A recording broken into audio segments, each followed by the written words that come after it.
Bonjour, bonjour les amis. Alors voici notre petit live du jeudi 14 heures, donc que je fais en direct donc d'une rue parisienne puisque je suis en congrès là, voilà, juste avant de redémarrer à 14h, 14h15, ça tombe bien.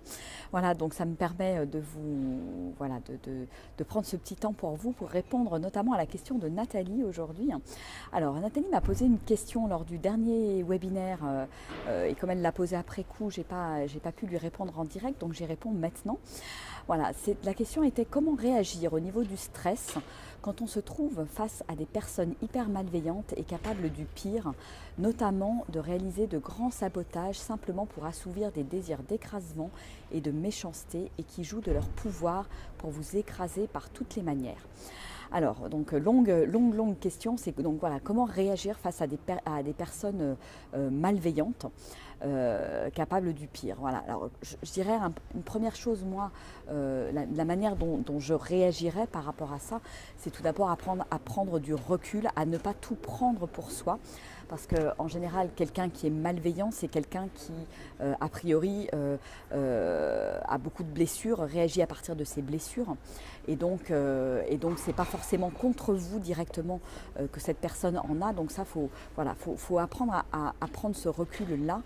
Se dire que finalement l'autre personne en face de moi, peut-être qu'elle souffre, peut-être qu'elle réagit de cette manière-là parce qu'elle a vécu quelque chose de pas facile. Coucou, bonjour à ceux qui nous rejoignent en direct, bonjour Jocelyne, bonjour Manuel, yes. Donc voilà, donc quand on se sent agressé comme ça par ce genre de personnes, pour moi, le plus important, c'est de rester centré, de rester ancré en soi. Donc ça veut dire quoi? Ça veut dire pour moi, se recentrer sur, là encore, sa respiration, voilà, se mettre à respirer amplement pour que, quelque part, les paroles qu'on reçoit qui peuvent être agressives ou un comportement qui peut être agressif, on ne se le prenne pas en pleine figure. Voilà. Donc moi, c'est la manière dont je réagirais, on va dire, au premier stade, et puis m'ancrer aussi dans mon corps, savoir qu'est-ce que je ressens là dans l'instant, qu'est-ce que ça fait pour moi d'entendre ça, qu'est-ce que ça fait pour moi d'avoir cette personne en face de moi qui me déstabilise, hein, certes. Et donc, où est-ce que ça se passe dans mon corps? Est-ce que c'est ma gorge qui se serre? Est-ce que c'est mon plexus? Donc vraiment être observateur, s'observer, ce qui permet de ne pas rentrer finalement dans le jeu de l'interlocuteur qu'on a en face et de ne pas lui donner de points d'accroche quelque part pour rebondir et nous faire encore plus mal. Hein, donc ça c'est vraiment, voilà, en étant pleinement là, pleinement dans l'instant présent, pleinement centré, ancré, je pense que ça permet d'une certaine manière de déstabiliser la personne qui est en face. Voilà. Et puis cette observation, je pense qu'elle est importante, c'est en quoi ça me touche, comment est-ce que ça me touche, qu'est-ce qui me touche particulièrement, quels sont les mots ou les attitudes qui vont me toucher particulièrement. Donc ça, c'est des choses après coup, ce que je vous conseille, c'est de noter, parce que vous allez voir, voilà, il y a peut-être des choses qui se répètent, des situations qui se répètent, sur lesquelles vous avez tendance à grimper au rideau, je dirais, de manière assez facile et assez directe. Et de cette manière-là, en vous observant, vous allez pouvoir identifier aussi on va dire peut-être potentiellement des schémas récurrents. Voilà, donc c'est vraiment une phase de je m'observe et je vois qu'est-ce qui vient réveiller quelque part ma blessure ou des choses comme ça. Voilà. Et puis je me poserai aussi une autre question, c'est et si cette personne était là pour me faire comprendre quelque chose sur moi?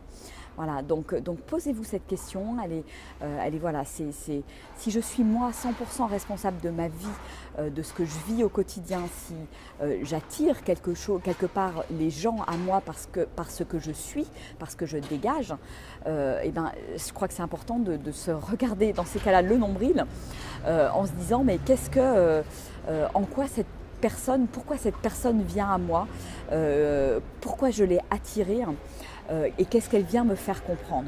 Donc déjà rien que le fait de se poser ces questions, c'est vraiment se remettre non pas en victime mais en étant 100% responsable de ses actes, de sa vie et en prenant son entière responsabilité finalement.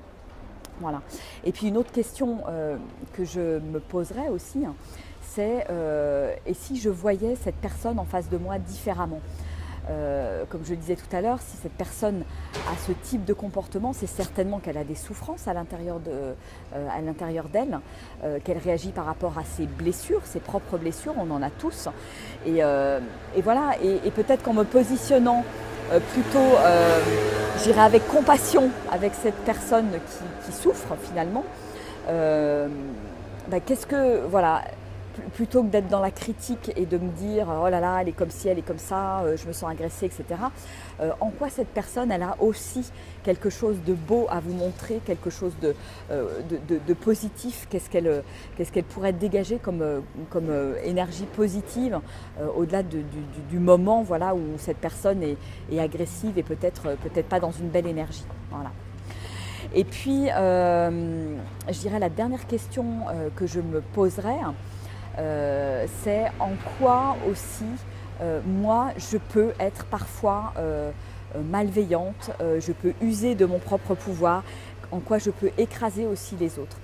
Pourquoi se poser cette question-là? Parce qu'on sait qu'il n'y a jamais de hasard dans nos rencontres et finalement c'est le jeu du miroir. Donc on attire qui on est et on attire des gens et si effectivement cette personne-là, elle me met mal à l'aise, je me sens pas bien, etc. C'est que certainement, moi, j'ai des trucs à travailler de la même manière que cette personne-là, en fait. Voilà. Donc, en quoi, moi, dans certaines situations, je suis porteuse de ce type d'énergie. Voilà. Donc ça, c'est aussi une question importante à se poser, qui n'est pas forcément facile, parce que ça demande de la remise en question, ça demande, je dirais, de se regarder vraiment dans ses comportements. Et en général, c'est vrai que voilà, quand on rencontre une personne agressive, c'est qu'en général, on porte à l'intérieur de soi de l'agressivité, de la colère. Et quand nous, on arrive à calmer tout ça à l'intérieur de nous, vous allez voir, on ne dégage plus la même énergie et on n'attire plus le même genre de personnes, où les personnes en face de nous se calment. Voilà. Donc voilà, quelques petites clés, quelques petites astuces. Je ne sais pas si vous avez des questions par rapport à ça. Oui, Manuel nous dit être à l'écoute de son ressenti. Donc ça, c'est effectivement dans les premières clés que j'ai partagées avec vous. Qui sont vraiment importantes, être en permanence à l'écoute de ses ressentis et pas partir, je dirais, dans quelque chose de mécanique où on va voilà, grimper au rideau tout de suite, être dans la réaction. C'est vraiment souvent ce qui nous arrive. Moi maintenant, à force de pratiquer différents exercices, de la méditation, d'apprendre à me poser, je ne suis plus dans la réaction. Voilà, je l'ai été beaucoup. Et maintenant, à l'aide de tous ces outils que j'ai vraiment intégrés dans ma vie quotidienne, finalement, je suis plus dans l'observation de ce qui se passe dans l'instant, qu'est-ce que je ressens moi dans l'instant, et je réagis plus du tac au tac en envoyant, je dirais, aussi de l'agressivité à une personne qui va m'agresser, quoi. Voilà. Alors je sais, des fois c'est pas toujours facile, mais voilà, c'est apprendre à prendre ce recul, apprendre à voir l'autre comme un miroir et à se poser des questions finalement sur en quoi cette personne, par son comportement, m'aide à grandir et m'aide à voir des choses sur moi que je ne vois peut-être pas. Voilà. Donc c'est ces petites clés, voilà, que j'avais envie de partager avec vous, et merci à Nathalie d'avoir posé cette question. Donc voilà, n'hésitez pas si vous avez des compléments, des commentaires, voilà, à me les partager là en direct, et à partager aussi si ça évoque des questions pour vous, si vous avez envie que je réponde à des questions très précises vous concernant en live. Voilà, n'hésitez pas à me mettre ça en commentaire du post juste dessous, et puis donc on se donne rendez-vous jeudi prochain pour un prochain live, donc à 14h. Voilà. Et puis si vous avez aimé le live, si vous pensez pensez que ça peut servir à d'autres personnes, likez, mettez des petits cœurs, des petits pouces, allez-y à fond. Et puis partagez, voilà, parce que ça peut servir à d'autres personnes et ça peut débloquer vraiment certaines situations où on a un peu trop tendance, je dirais, à se sentir victime et prisonnier d'une situation.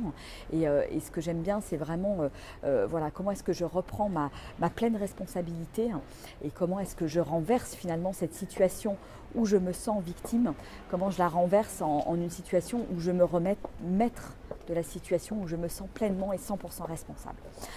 Voilà, bah écoutez, je vous fais des gros bisous. Moi, je vais retourner en conférence. Là, je suis avec des entrepreneurs.